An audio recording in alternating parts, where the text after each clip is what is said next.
encima en unos 6.500 millones de dólares. Pendientes de todos estos asuntos, algunos que serán a tratar a lo largo de estos próximos minutos, en este tiempo de Todo es Geopolítica, en una mesa de debate que este viernes compartimos con Fernando Moragón, experto en geopolítica, especializado en Rusia, Asia Central y China. ¿Qué tal? Muy buenas tardes.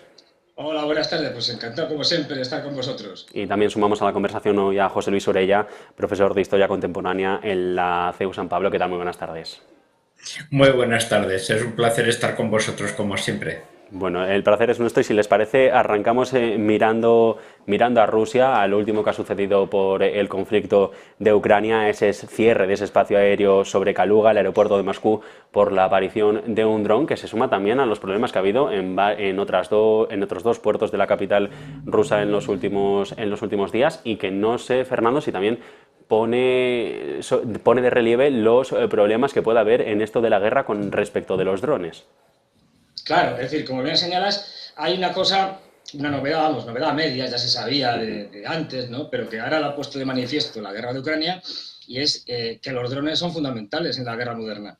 Y cuando hablamos de drones, hablamos de todo tipo de drones. Quiero decir que la gente muchas veces piensa en el Reaper o en los grandes drones de vigilancia como el Global Hawk, que es enorme, que es casi como un avión normal, o el Reaper, que es el famoso que lanza misiles Hellfire, norteamericanos y tal. No, hay drones efectivos, incluso de ataque, que pueden ser, los puedes tener en la mano.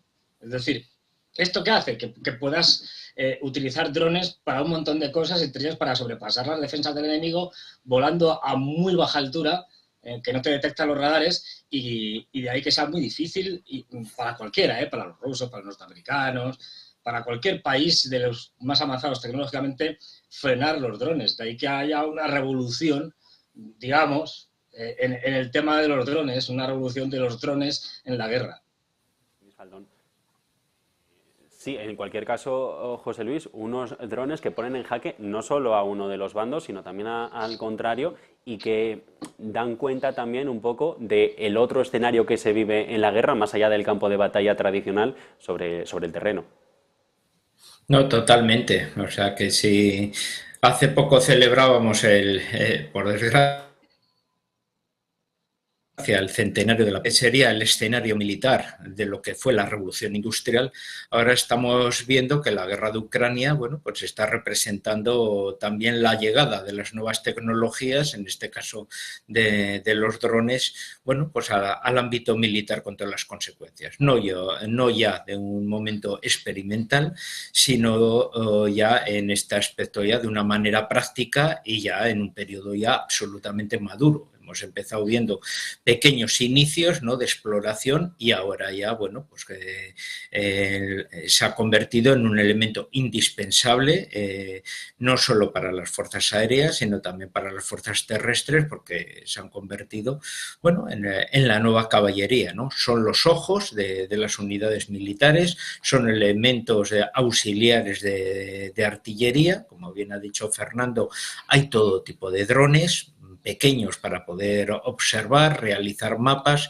trasladar esa información, espiar de la mejor manera sin arriesgar vidas humanas y por otro lado son un componente cada vez más determinante en el ataque, en el apoyo aéreo, en el apoyo artillero y seleccionando y filtrando, bueno, esos objetivos a abatir. Y eso se va desarrollando en ambos ámbitos, ¿no?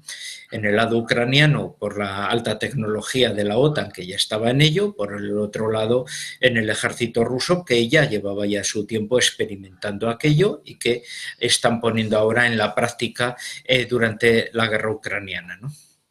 Bueno, también en un momento en el que hace mucho más difícil digamos, batir un poco al enemigo, porque estos cazas normalmente, y en imaginario también se ha llevado, lo controlan soldados desde unas habitaciones en las que no tienes un control efectivo sobre dónde pueden estar. Por lo tanto, pierdes el control de la posición del enemigo en la guerra. No, bueno, pero aunque estés metido en una habitación muy lejana a donde se está desarrollando el ataque, tú tienes todos los elementos, vamos, el que está conduciendo el dron tiene todos los elementos para poder saber en qué momento está, qué tiene alrededor de él. O sea, que que la información... Claro, pero tiene. sí, pero el contrario no sabe dónde estás tú. Claro, Dónde iba. claro. Ese es el problema que están teniendo ahora los drones, es decir, que tienen mucha eficacia desde el punto de vista del ataque o de la observación, pero el contrario encuentra enormes dificultades para poder contrarrestarlos. De hecho, una de las cosas que se dice es que los rusos están teniendo, digamos, una cierta superioridad debido, entre otras cosas, actualmente a la guerra electrónica. Es decir, la guerra electrónica te permite desactivar drones, es decir, porque interrumpe su conexión, por ejemplo, con el GPS, con lo cual pierde la orientación y se estampa por ahí en cualquier lado. Esto, que es la otra parte, es decir, las contramedidas que se hacen para acabar con los drones, pero es muy difícil porque, ya digo, un dron tan sencillo, ¿no?, como el iraní, el Shahid 136, que es casi artesanal, es decir, estamos viendo que cuando los rusos se lo compran a los iraníes, la eficacia es extraordinaria, es algo que cuesta, no sé si son $20.000, una cosa así, es decir, 30.000, es decir, muy barato y es capaz de destruir cosas muy caras, con lo cual ese es otro problema, es decir, es que puedes hacer drones muy baratos que no te compensan, es decir, voy a gastar yo en derribar un dron que ha costado $30.000, lanzar un misil que me ha costado 1.000.000, quiero decir, agotas al enemigo por temas económicos. Es que eso es otro problema. Y dices, bueno, y que se está viendo ahora mismo en la guerra de Ucrania, es que cargarme un dron con un misil que cuesta 40 o 50 veces más, al final es ruinoso. Entonces, están revolucionando todos los aspectos de la guerra y sobre todo porque, como bien señalaba José Luis, ya hemos pasado de la fase, digamos, más experimental, más de tanteo, a una fase industrial. Es decir, es que ya están produciéndolos en las fábricas como churros, es decir, uno detrás de otro, en grandes cantidades. Vamos a ver porque no sabemos cuándo, el año que viene, el siguiente o el otro, pero llegará un momento en que empezaremos a ver drones autónomos, es decir, sin el piloto ese que está detrás, en donde sea, en Moscú, en Ohio, en cualquier lado, es decir, y de hecho ya existen drones autónomos, pero todavía no están, están más en eso, como decía José Luis, en una fase experimental, y sobre todo porque hay un informe de Naciones Unidas de hace varios años, 2 o 3 años, en el que dice, es el único caso más o menos del que se ha hablado abiertamente, de que allí hubo un dron, creo que fue en Libia, hubo un dron que actuó de manera autónoma. Ojo, llevaba inteligencia artificial y fue el dron, no el operador, quien decidió atacar un determinado objetivo. Bueno, primero decidió qué objetivo atacar y luego atacarlo. Es decir, tomó decisiones por sí mismo. Esto aterra. Pero esto lo dice la ONU, ¿eh? Yo no entro ahí si la valoración es justa, que es el único caso reconocido o público, digamos, en que se ha podido ver que un dron tomó decisiones por sí mismo. Esto, aunque nos parezca todavía muy ciencia ficción, está a la vuelta de la esquina. Y además escapa de cualquier control humano, está a la vuelta de la esquina porque claro, en las próximas semanas el G7 tiene una reunión para hablar sobre la regulación de la inteligencia artificial y cómo hay que controlar todo este asunto de la tecnología. Efectivamente, porque como bien señalabas, es decir, es que el problema ya no está en que en una guerra, en un conflicto, lo que sea, una de las partes termina hacer una cosa. No, es que ya va a ser el dron el que va a determinar qué hace y contra quién. Ojo, esto es una cosa, ya digo, para mí es escalofriante porque puede determinar atacar una familia que está por ahí pasando, es decir, puede determinar lo que le dé la gana, porque va a ser completamente autónomo y tomará sus decisiones. Esto es algo que le ponemos, como bien señalabas, rápidamente normas, lo acotamos y tal, o si no vamos a un futuro cercano, peligrosísimo, de película, de ciencia ficción, pero de que además son de terror. Sí, porque José Luis, aquí ni diplomacia ni sanciones funcionarían, porque los drones sobre esto ni un poco tiene que decir. No, claro, como estamos hablando, son instrumentos. Ellos reciben unas órdenes, la inteligencia artificial proporciona que esas órdenes cada vez sean más sofisticadas desde luego, en definitiva, se mueven por resultados ahí y ellos casi articulan por formulaciones matemáticas. Entonces es un poco como ha dicho Fernando, una máquina no se guía por razonamientos éticos, sino exclusivamente por objetivos. Si tú le has puesto entre esos objetivos la derrota del contrario y la proporción de bajas que debe aumentar, pues esa maquinaria, pues con un cambio de objetivos, puede reorientarse a producir un mayor número de bajas, y ahí no califica si son militares, civiles ni nada, sino cambia su objetivo de forma automática según las órdenes que se le han encomendado, cuando igual una persona podría tener reparos igual normativos. Lógicamente estamos teorizando, pero sí que tengamos en cuenta que hace unos pocos días tuvimos el aniversario de las bombas atómicas y ahí fueron personas las que decidieron. En este caso podría ser una máquina que la que decide, bueno, si pongo en el balance que tiene que haber 200.000 muertos, pues parece que según las normas que me han dicho esto se acabaría. Bueno, pues provoco 200.000 muertos con el rompimiento igual de una presa o una cuestión de catástrofe de esta y se termina la guerra. Bueno, pues claro, si lo has incluido a través de la inteligencia artificial en esa máquina, te puede provocar un desastre que tú no preveías porque la máquina ha considerado dentro de las normas que tiene que puede desarrollarlo, porque una máquina va a hacer lo que tú le hayas programado, ¿no? Y puede llegar a esa conclusión de una forma matemática, ¿no? Pero claro, no sabemos hasta qué grado está la tecnología desarrollada para este ámbito, ¿no? Claro, es que estamos hablando sobre ese asunto nuclear, que era la segunda parte de esta derivada, los drones que también han ido sobre Zaporilla, la mayor central nuclear de Europa, sobre la que, según denuncias de ambos bandos, hay sobrevuelos de estos drones. En este aniversario justo del 45, de cuando se cumplen los lanzamientos, como decía José Luis, de Hiroshima y Nagasaki, ¿la central nuclear de Zaporilla sufre un peligro real de provocar un desastre nuclear en esta zona de Europa? Porque hablamos de desconexiones de la red eléctrica, de enfriamientos de los reactores, pero más allá de esta guerra dialéctica y esta guerra de anuncios, de facto existe un riesgo real. Yo creo que si ninguna de las partes, especialmente la parte que tiene interés en que pudiera haber problemas allí, que es la parte ucraniano-OTAN. Es decir, si nadie quiere, yo creo que los riesgos son mínimos, porque hay una serie de medidas. Es decir, o sea, no es tan fácil que una central nuclear, digamos, tenga un escape radiactivo, etcétera, etcétera. O que si se le ataca un dron, por ejemplo, pueda, incluso a un reactor, es decir, pueda hacerle realmente daño. De hecho, si mal no recuerdo, porque en su momento lo estuvieron diciendo y tal, en la central nuclear de Zaporilla, en la zona donde están los reactores nucleares y tal, la capa de hormigón que hay cubriéndolos es de metro y medio de espesor. O sea, esto es tremendo. No sé si os imagináis, 1,5 metros de espesor. Es decir, que incluso está preparada para que un avión de pasajeros, si chocara, como pasó con las Torres Gemelas y tal, no la destruyera. Es decir, que a ver, siempre puede haber fallos, problemas de mantenimiento, etcétera, pero en principio no. Ahí el problema, que tú muy bien señalabas, con el tema nuclear, pero que lo tenemos no ya a la vuelta de la esquina, sino ya mismo, es en las armas hipersónicas. Es decir, como vemos, las armas hipersónicas las tienen los rusos, lo han demostrado, es decir, las tienen los chinos, según parece, y los americanos no tardarán mucho en tenerlas.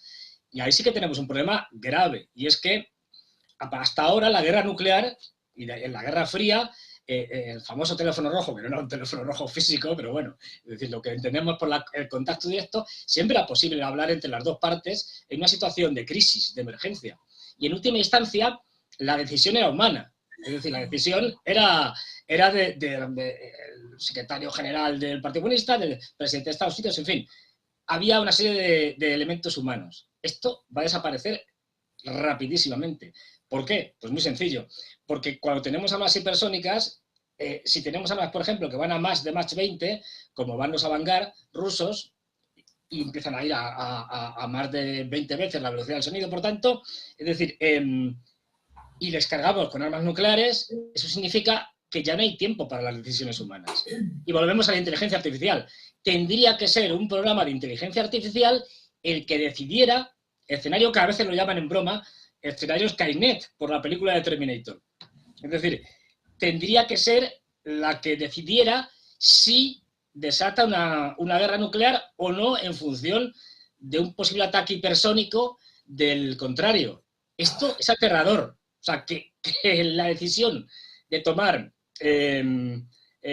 si se ataca o no nuclearmente a otro país, si vamos a una guerra nuclear, la tenga que tomar un ordenador, por muy inteligente que sea, a mí se me ponen los pelos de punta. Y termino muy rápidamente con un elemento que es conocido. Si no me acuerdo, fue en 83, 84, nos hablamos de una guerra nuclear de milagro.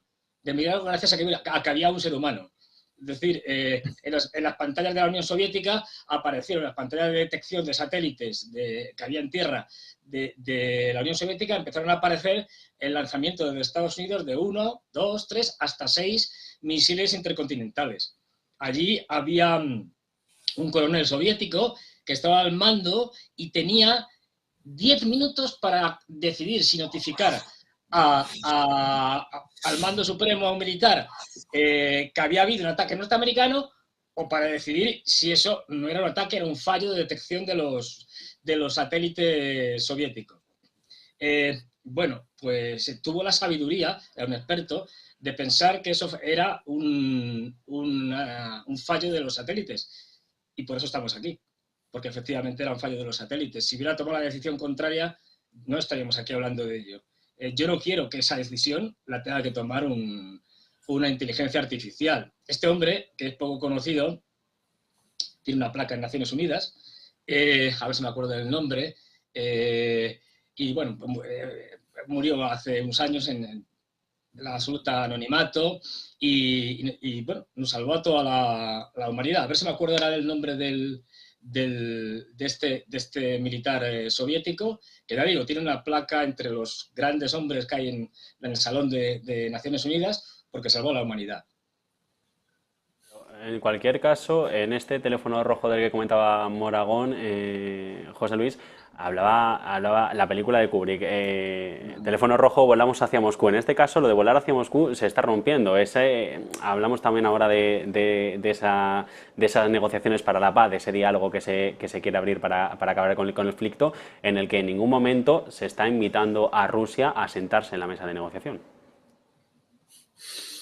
Hombre, estamos en un momento en que son más bien terceros los que están tomando un poco ese tipo de decisiones, ¿no? Gente que no está participando en el conflicto, personas representativos de otros países y que sí quieren llegar a una situación de relajamiento de la situación bélica. Pues por lo mismo que estamos hablando, porque esto está subiendo, se está incrementando la tensión y en un momento dado, bueno, pues puede provocar, bueno, pues finalmente ya el estallido en una tercera guerra mundial, pues bueno, pues por toda la multitud de intereses que tienen los diferentes países. Y es mejor amagarlo en esta fase que no se contagie y tengamos ya un conflicto mundial que empiece a prender en diferentes conflictividades locales, ¿no? En ese ámbito, pues sí que países, pues como estamos viendo, pues como China o los propios Estados Unidos, que habría que ver si son un país que está en retaguardia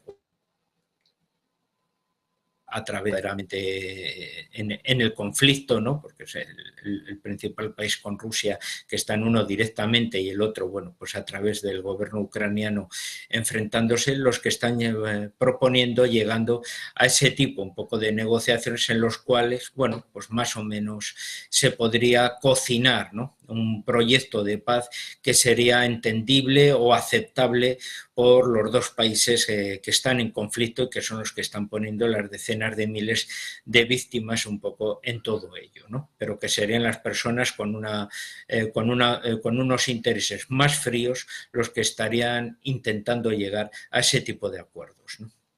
Fernando, Stanislav Petrov puede ser el militar del que hablaba. Sí, Stanislav Petrov, efectivamente, que no me acordaba del nombre. Bueno, pues, digo, deberíamos dedicarle todos en todas las plazas de todas las ciudades del mundo una placa, un busto, una estatua, porque gracias a él estamos aquí. Pero bueno, fíjate la diferencia, ¿eh? Si lo tuviera que tomar, o sea, a mí se me ponen los pelos de punta, los pocos pelos que me quedan,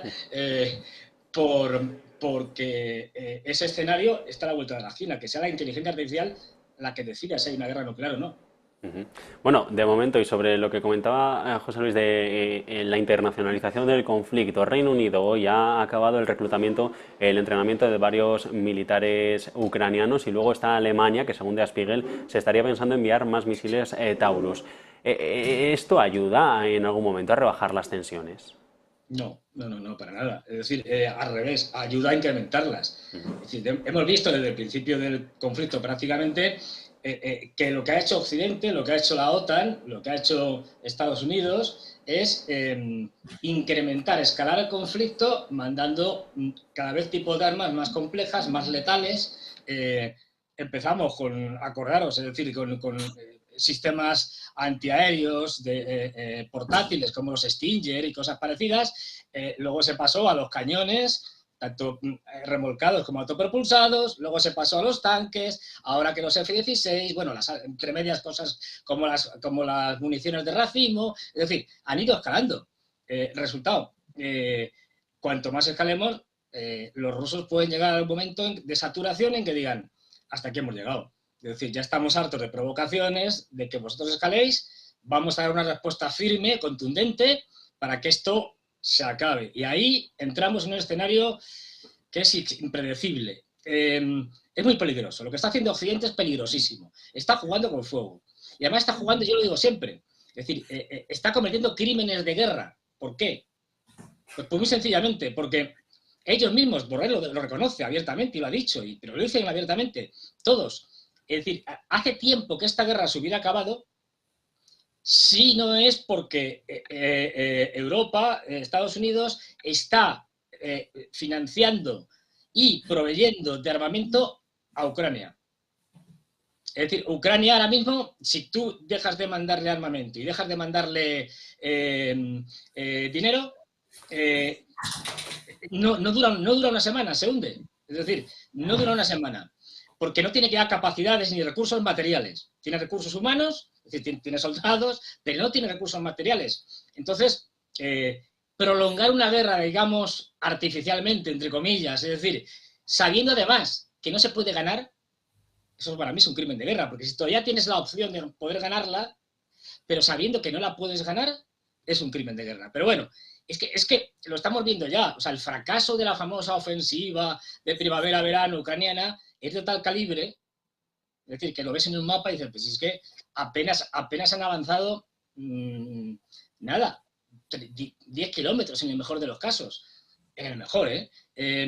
Entonces, claro, dices, esto, y están muriendo decenas de miles de soldados ucranianos, también rusos, pero bueno, lo digo por centrarme en el tema de Ucrania, para nada. Esto es un crimen de guerra. Hay muchos casos equivalentes que fueron en su día tratados como crímenes de guerra. Tenemos que tener en cuenta de que esta escalada de Estados Unidos, porque al final es quien decide todo,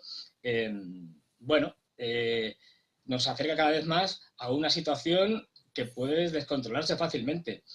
Ahí hay que diferenciar entre los británicos, es decir, que son más papistas que el Papa, es decir, son más guerreros y están más por escalar en la guerra de Ucrania que incluso los Estados Unidos. Y luego un dato que dabas tú antes, que me parece muy importante, y no sé si lo tocaremos ahora, pero ya lo dejo ahí. Es decir, tú fíjate en el caso de Rumanía, que comentaba, dice, no, es que va a comprar F-35 a los norteamericanos porque es que como han dado todo lo que tenían de aviación de época soviética, solo les quedan, me parece que quedan 17 o por ahí, F-16. Que no es nada, es decir, no da para nada. Es decir, el desarme de Europa en favor de Estados Unidos y de sus negocios es uno de los grandes éxitos de Estados Unidos. No le vamos a, porque como no tenemos industria de defensa, y luego la otra noticia, que supongo que abordaremos más adelante, la de el hecho de que la industria europea ya sea incapaz incluso de juntarse, como hacía de vez en cuando para el proyecto Eurofighter, algunos países, de tal manera que ya, si quieren hacer el avión de nueva generación o de siguiente generación y tal, sea Francia, Gran Bretaña, que está en la OTAN, pero no está en la Unión Europea, no lo olvidemos, que se meta Japón, que ni está en la Unión Europea ni está en la OTAN, por lo menos formalmente, y yo te cuento ya Arabia Saudí. Es decir, que ya los propios europeos ni piensan hacer una industria europea de defensa. Bueno, son 16 los F-16 que le quedan a Rumanía y en un contexto en el que Lockheed Martin hace negocio. Claro.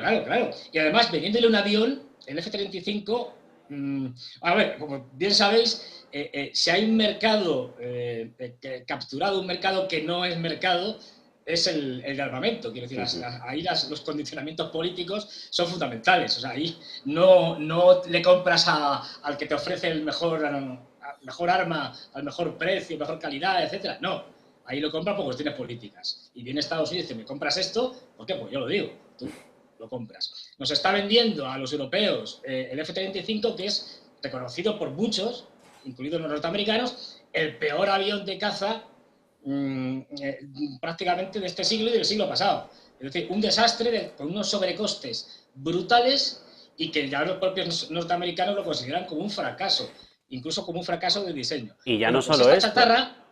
Y ya no solo esto. Sí, sino que se van a entregar en 10 años, a una década vista, que para cuando se entreguen ya la tecnología, con esto que estábamos hablando de la inteligencia artificial, a saber dónde estaremos. Obsoletos, que esa es otra, porque fíjate cómo será la cosa, que los propios norteamericanos ya están trabajando en el avión que va a sustituir al F-35, porque se han dado cuenta de que es tan malo que es que tienen que ir rápido y corriendo a buscar un sustituto. Ya digo, los costes son abrumadores, es el avión más caro de la historia. Y además tiene graves problemas de software, de hardware, no digamos ya los embarcados, los que van en portaaviones o en buques de asalto anfibio, que tienen unos problemas con las toberas y para despegar en vertical y tal, tremendos. Es decir, ha habido varios accidentes. Dices, es que encima, por cuestiones políticas, nos van a vender un avión, pues se lo están vendiendo a los europeos, que es un desastre, es decir, y que cuesta carísimo. O sea, nos van a vender lo peor de lo peor y lo vamos a comprar porque tiene que ser armamento OTAN. Si no, los norteamericanos se enfadan, y porque Estados Unidos y todas sus grandes multinacionales, pues eso, como Lockheed Martin, etcétera, te imponen o imponen a la Casa Blanca una política de ventas a sus aliados europeos, te guste, ¿no? Bueno, vamos a hacer una pausa en el camino para la publicidad, José Luis y Fernando, y volvemos en unos minutos mirando precisamente a China y a las últimas palabras de Joe Biden sobre el gigante asiático.